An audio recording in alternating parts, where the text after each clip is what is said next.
Hello friends, welcome to Indhu's kitchen and vlogs. எல்லோரும் எப்படி இருக்கீங்க? இன்றைக்கி நம்ம கிச்சனில் ஆந்திரா ஸ்டைலில் சிக்கன் ரெசிபி தான் எப்படி செய்யுதுன்னு பார்க்க போகிறோம். அதுக்கு முன்னாடி சேனலை சப்ஸ்கிரைப் பண்ணாதவங்க சப்ஸ்கிரைப் பண்ணிக்கோங்க ஃப்ரெண்ட்ஸ். வாங்க வீடியோக்குள்ளே போகலாம். ஒரு 300 கிராம்ஸ் சிக்கன் எடுத்துருக்காங்க பாருங்க. இதெல்லாம் வந்து நல்லா கழுவிட்டு வாஷ் பண்ணிவிட்டு சுத்தமாக க்ளீன் பண்ணி எடுத்து வச்சுருக்கேன். இந்த இஞ்சியும் பூண்டியும் நல்லா ஃபைன் பேஸ்ட்டாக அரைச்சிட்டு வந்துடலாங்க. நம்ம இதில் வேறு எந்த மசாலாவும் ஆட் பண்ணலை. வெறும் இஞ்சி பூண்டு பேஸ்ட் மட்டும்தான் சிக்கனோடு போட்டு பாயில் பண்ண போகிறோம். சமைக்கிறதுக்கு ஒரு 1 hour முன்னாடி இந்த மாதிரி ஒரு 10லேருந்து 15 காஞ்ச மிளகாய், வரமிளகாய் இருக்குது பார்த்திங்களா, அதை நல்லா ஊற வச்சிடலாம். ஏன்னா ஊற வச்சு அரைச்சாதான் அது நல்லா ஃபைன் பேஸ்ட்டாக கிடைக்கும். நம்ம மிளகாத்தூள் எதுவும் யூஸ் பண்ணலை, வெறும் மிளகாவில் தான், வரமிளகாவில் தான் பண்ண போகிறோம். அதனால் வரமிளகா அரையணும் அப்படின்னா கொஞ்சம் ஊற வச்சிட்டோம் அப்படின்னா நல்லா அரைப்பட்டுடும். அதனால் இந்த மாதிரி தண்ணியில் ஊற வச்சுருங்க. ஒரு 1 hour முன்னாடி ஊற வச்சிட்டிங்கன்னா இது வந்து நல்லா ஊறிடும். இஞ்சி பூண்டு விழுது ஃப்ரெஷ்ஷாக அரைச்சாச்சு. நெக்ஸ்ட்டு ஒரு பாத்திரம் வச்சுட்டு இதில் நம்ம சிக்கனை பாயில் பண்ணிடலாம். நான் வந்து குக்கரில் வைக்கல, நார்மலாக அப்படியே ஓப்பனில் தான் வந்து செய்ய போகிறேன். ஸோ ஒரு பாத்திரம் வச்சுட்டு நம்ம ஆயிலெலாம் எதுவுமே ஆட் பண்ணாதீங்க, அப்படியே டேரெக்டாக சிக்கனை போட்டு பாயில் பண்ணலாம். சிக்கன் போட்டுட்டேன். நான் எடுத்திருக்க குவான்டிட்டி எல்லாமே இந்த 300 கிராம்ஸ் அளவுக்கு தாங்க எடுத்திருக்கேன். கொஞ்சமாக மஞ்சத்தூள் சேர்த்துக்கோங்க. அதுக்கப்புறம் இஞ்சி பூண்டு பேஸ்ட் மறைச்சோம் இல்லைங்களா ஃப்ரெஷ்ஷாக, அதையும் வந்து சேர்த்துடலாம். குக்கரில் வேக வைக்காமல் இப்படியே வந்து நம்ம தாளித்து விட்டுட்டு சிம்மிலே வச்சு ஒரு 10 நிமிஷம் வேக வச்சோம் அப்படின்னா நல்லா சிக்கன் பாயில் ஆகிடும். அதனால் நான் குக்கரில் வைக்கல. ஏன்னா இதில் இருக்க தண்ணி எல்லாமே வந்து வற்றி வரணும். இஞ்சி பூண்டு பேஸ்ட்டோடு நல்லா மிக்ஸ் பண்ணி விட்டுக்கோங்க. சிம்மிலே வச்சுட்டு ஒரு 10 நிமிஷம் அப்படியே வந்து வேகட்டும். தண்ணி எதுவும் இப்போ ஆட் பண்ணாதீங்க, ஆல்ரெடி சிக்கனில் தண்ணி இருக்கும்.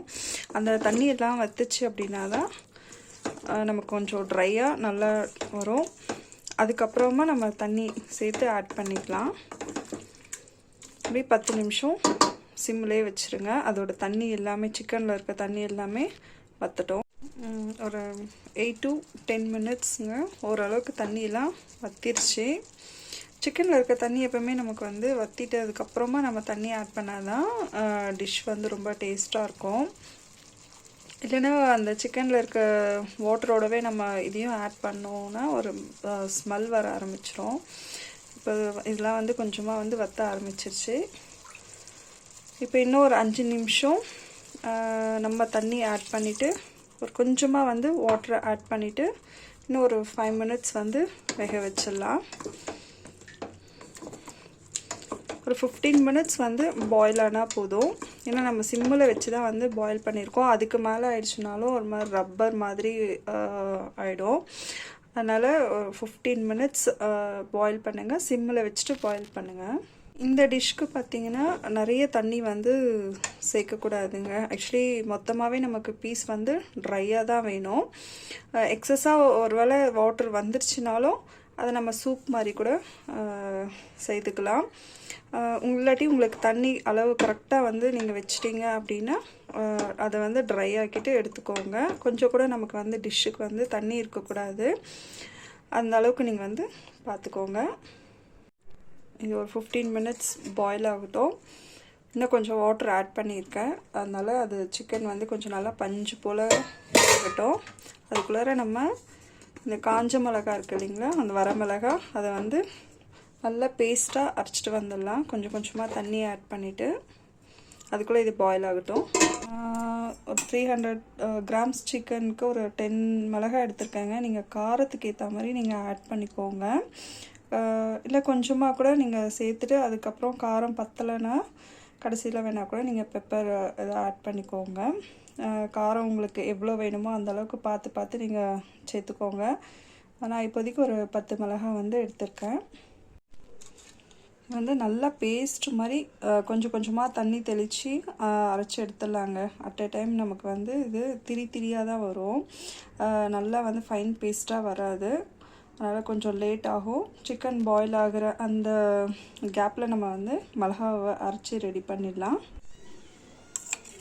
பாருங்க, நல்லா ஃபைன் பேஸ்ட்டாக அரைச்சாச்சு.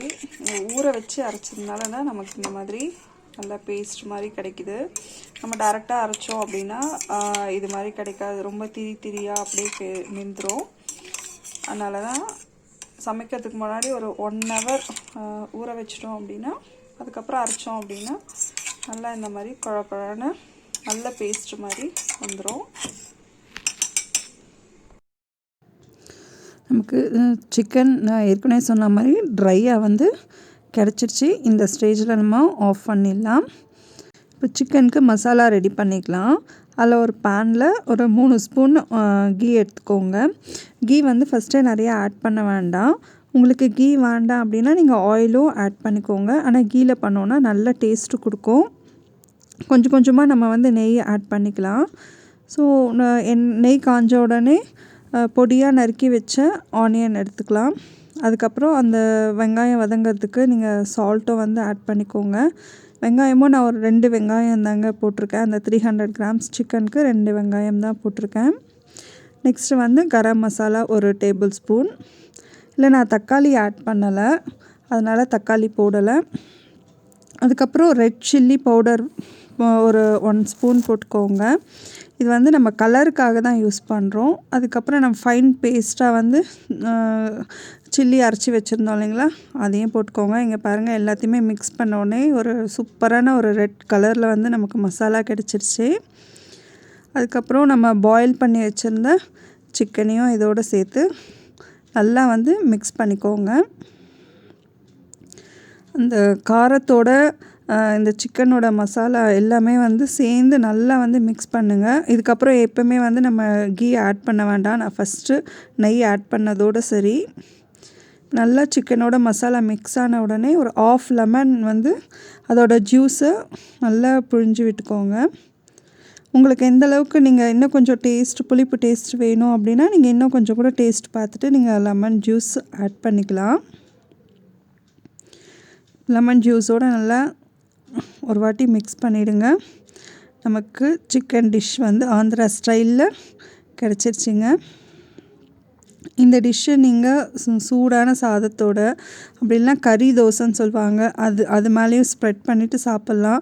இல்லை சப்பாத்தி பூரியோட செம்ம டேஸ்ட்டாக இருக்குங்க. நாங்கள் சூடான சாதத்தோடு வச்சு தான் மிக்ஸ் பண்ண போகிறோம். இந்த டிஷ் உங்களுக்கு பிடிச்சிருந்தால் லைக் பண்ணுங்கள், ஷேர் பண்ணுங்கள், மறக்காமல் சேனலை சப்ஸ்கிரைப் பண்ணுங்கள் ஃப்ரெண்ட்ஸ். தேங்க்ஸ் ஃபார் வாட்சிங்.